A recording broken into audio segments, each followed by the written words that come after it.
오늘 아침 뉴스 연구소. 오늘 아침 뉴스의 맥을 짚어드리는 시간 뉴스 연구소 두 분의 패널 소개합니다. 경향신문 박순봉 기자, 뉴스톱 김준일 대표 나와 있습니다. 안녕하세요. 안녕하세요. 첫 번째 어디로 갈까요? 윤 대통령 도 스토핑. 도어 스토핑, 그러니까 도어 스태핑, 출근길 약식 기자회견, 출근길 문답을 스톱, 멈췄다라는 말씀이시죠? 네. 어제부터 잠정 중단이 됐습니다. 일단 크게 한번 보면은 MBC 전용기 탑승 배제 논란이 커지고 커져가지고 이 도 스토핑으로 결말이 난 그런 상황입니다. 예. 대통령실 어제부터 잠정 중단하겠다라고 했고요. 취임하고 바로 시작했거든요. 5월 11일부터 했으니까 한 6개월 정도 하다가 처음으로 중단 선언이 나온 겁니다. 그럼 왜 안 하느냐? 일단 대통령실의 설명은 불미스러운 일 때문에 못한다. 재발 방지 방안이 없이는 못한다. 이렇게 얘기를 하고 있거든요. 즉 이제 어떤 대책이 나오게 되면 다시 할 수 있다. 그래서 잠정 중단이라고 볼 수가 있습니다.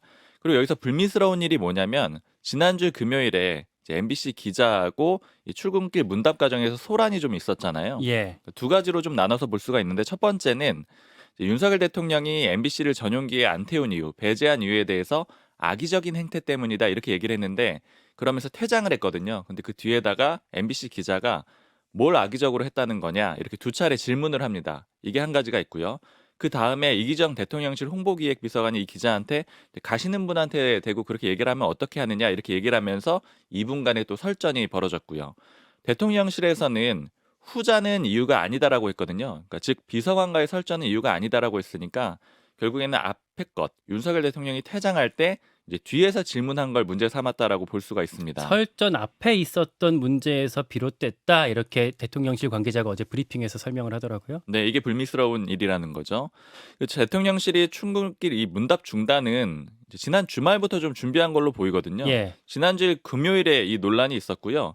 토요일에 김은혜 홍보수석이 대통령실 기자단 간사단한테 요청문을 보냈어요. 그러니까 뭘 요청했냐면은 MBC 기자에게 상응하는 조치를 취하려고 하는데 기자들의 입장을 달라라는 겁니다. 그러니까 기자들한테 그걸 결정하라 이게 아니라 우리가 고민 중인데 뭐 그런 입장들을 그냥 우리가 반영할 테니 조율해서 알려달라 이런 얘기죠. 맞아요. 의견 달라라는 거죠. 범주를 줬거든요. 첫 번째는 MBC 출입 기자의 등록을 취소한다. 아니면 출입을 정지한다. 혹은 그 논란이 됐던 기자를 다른 기차로 교체를 한다. 이런 이세 가지. 사례를 제시를 해준 거죠. 맞습니다. 예, 예. 이제 간사단이 토요일 밤사이에 이걸 논의한 다음에 일요일에 홍보수석실에 다시 입장을 전달했어요. 예. 결론은 의견 안 내기로 했습니다. 음. 이거는 대통령실하고 MBC가 풀 문제다 이렇게 판단을 했다라는 거예요. 그리고 현실적으로 봤을 때 타사 기자들이 모여 있는 거잖아요. 그렇게 강제적인 힘이 있다라고 보긴 좀 어려워요. 기자들이 징계하는 거는 엠바고 안 지켰을 때 이걸로 좀 한정이 돼 있거든요. 지금 대통령실에서 문제 삼는 거는 뭐 오보, 품위 손상 이런 것들인데 이게 기자들끼리 판단할 문제는 아니라고 본 겁니다. 그렇게 하고 나서 이 입장을 전달받고 일요일 오후에 출근길 문답 과정에 이 대기하는 그 장소에 가벽이 설치가 됐어요. 그래서 이제 대통령이 출근하는 모습이 안 보이도록 됐고요. 그리고 이어서 어제 월요일에는 출근길 문답이 잠정 중단이 됐습니다. 그러니까 이 가벽이 대통령실 청사 1층에 이제 나무 판자로 된 가벽이 지금 설치가 된 건데 그 시점이 사실 주목이 되거든요.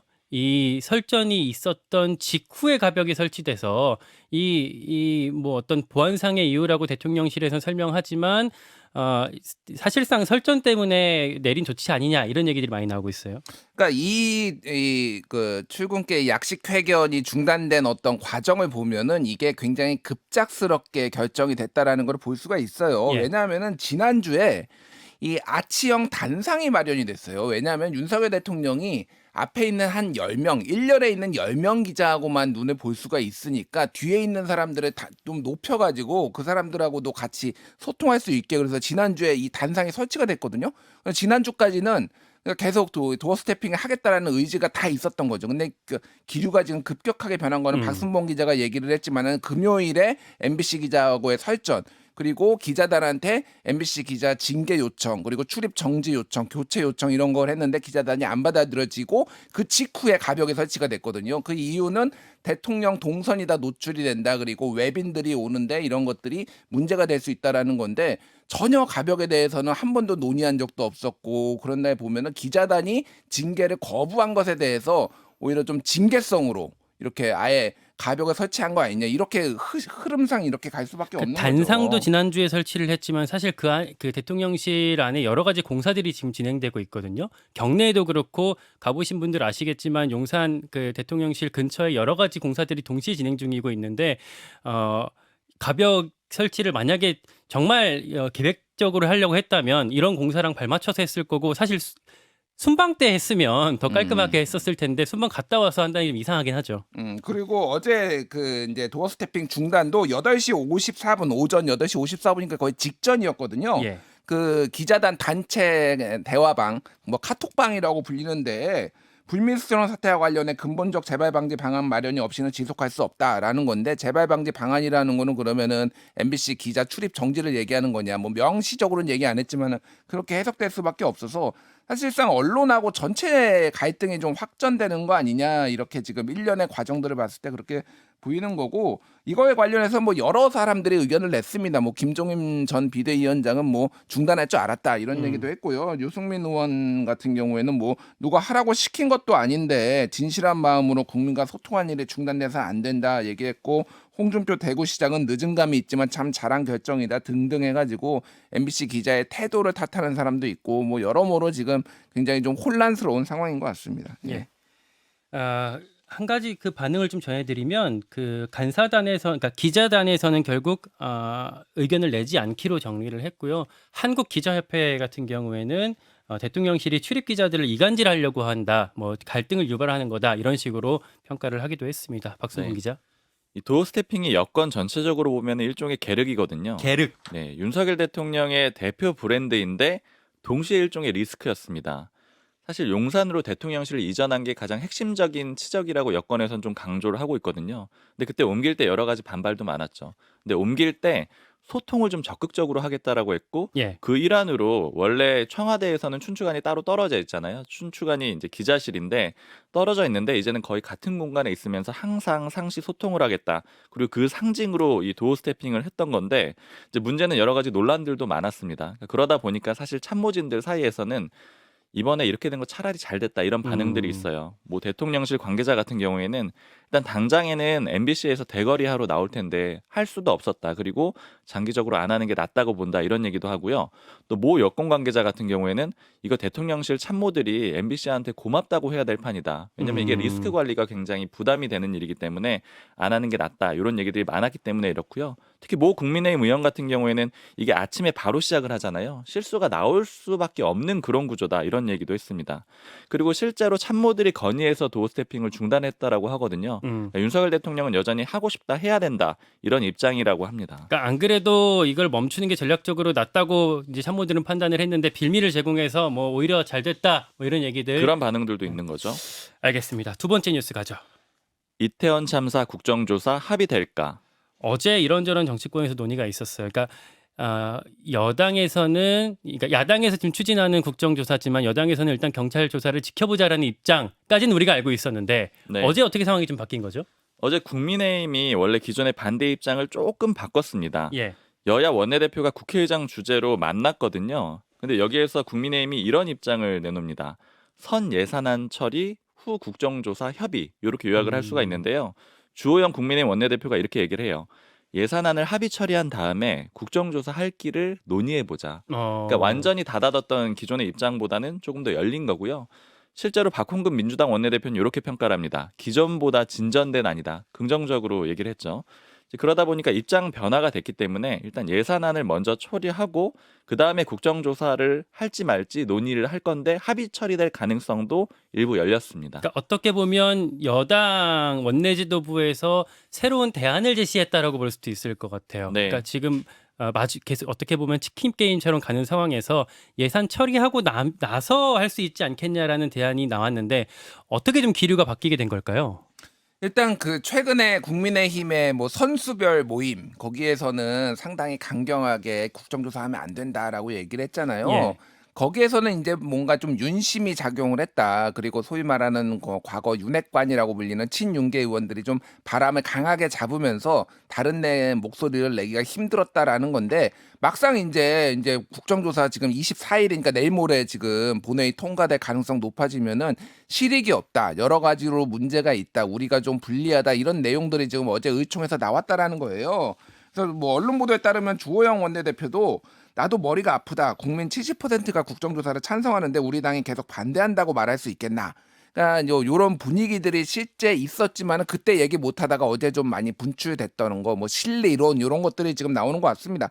근데 이제 뭐 민주당에서도 진전된 아니라고 환영을 하는 건데 문제는 여야의 신뢰가 없잖아요. 네. 예를 들면은 먼저 예산안 처리해주면 우리가 국정조사 참여한다라고 하면은 민주당이 잘했어요 하고 덜컥 받을 수 있겠냐는 거죠. 좀 더 확실한 장치 이런 것들을 얘기를 하는데 그렇다고 지금 주호영 원내대표나 뭐 이렇게 우리가 하겠습니다. 국정조사 100% 참여하겠습니다. 이렇게 무슨 확약서를 써주기도 힘들고 그러니까 이게 데드라인은 24일 내일 모레거든요. 그러니까 그 남은 이틀까지 어떤 과정 좀 결과가 나올지는 모르겠으나 만만치 않은 과정이 될 것 같아요. 그리고 아마 오늘 내일 중에 제 예상으로는 대통령실에서 다시 한번 국정조사 반대 이런 기류의 좀 메시지 같은 것들이 좀 세게 나오면서 국민의힘이 좀 갈팡질팡하지 않을까 그렇게 보여집니다. 이제 국정조사가 예산안이랑 지금 이제 비슷한 시즌이 같이 돌아가서 더 그러니까 이게 합의하기가 어려운 상황으로 가고 있는 것 같아요.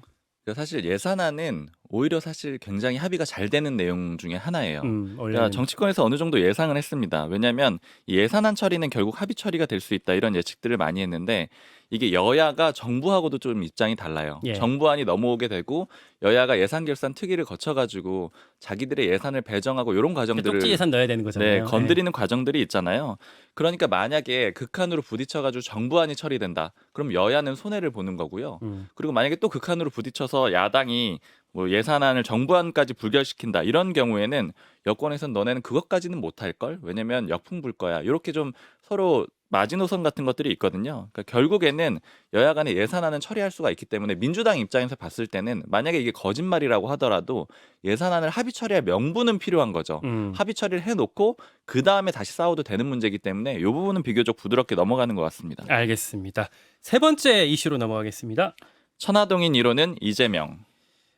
어제 남욱 변호사가 재판에서 나와서 했던 말인 거죠, 이게? 네, 어제 석방돼서 바로 재판에 증인으로 출석을 했고요. 크게 세 가지 작심 발언을 했습니다.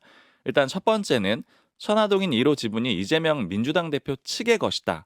그렇게 김만배 씨한테 들어서 알고 있다. 이렇게 얘기를 했고요.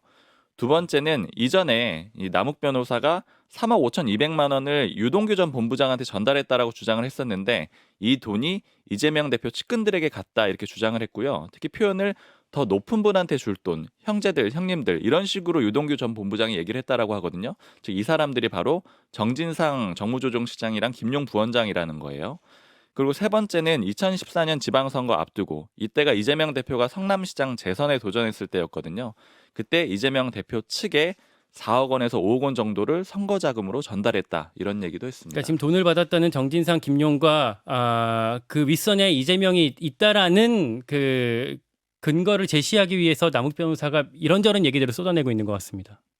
그러니까 이게 뭐 남욱 씨 같은 경우에는 이제 어떤 심경 변화에 대해서 지난 정권에서는 대선도 앞두고 어떻게 될지 모르니까 조금 이제 뭐 이런 말을 하기가 좀 어려웠다라는 취지로 얘기를 했어요. 그러니까 뭐 충분히 입장 변화를 이제 뭐 어느 정도 감안을 할 수가 있는데 지금 전체적으로 보면은 다 입장 변화가 좀 완전히 뭐 현기증 나게 180도 변한 것들이 있고 그게 이제 본인에게 유리한 식으로 이제 가고 있겠죠. 그러니까 형량을 최대한 낮추기 위해서. 그런데 이런 입장 변화들이 얼마나 이제 검찰과 이제 재판 과정에서 검찰에서는 그렇고 재판 과정에서 이제 인정이 될지가 문제인데 예를 들면은 그런 거예요. 이를테면은 이 천화동인 1,200억 원에서 이제 그 돈들 보면은 이 그분이 계속 변합니다. 처음에는 그분이라고 얘기를 했거든요. 근데 그분이 유동규라고 했다가 김만배 씨는 또 그거는 천화동인은 내 거라고 했다가 그 이후에 또 계속 바뀌어요 지금. 그러다가 이재명까지 가는 이런 과정들이 있거든요. 그런 것들을 이제 재판부에서 얼마나 좀 신빙성 있게 봐줄지가 지금 앞으로의 쟁점이라고 할 수가 있을 것 같고 남욱 변호사가 했던 말들은 사실 아직 전언에 불과한 부분들도 있어서 지금 이 얘기들을 다 단정할 수는 없을 것 같고 하나하나 좀 지켜봐야 될 것 같습니다. 네. 예, 시간이 충분히 돼서 뉴스연구소 오늘 여기까지로 정리하겠습니다. 박순봉 기자, 김준일 대표 고맙습니다. 감사합니다. 김현정의 뉴스쇼는 시청자 여러분의 참여를 기다립니다. 구독과 좋아요, 댓글 잊지 않으셨죠? 알림 설정을 해두시면 평일 아침 7시 20분 실시간 라이브도 참여하실 수 있습니다.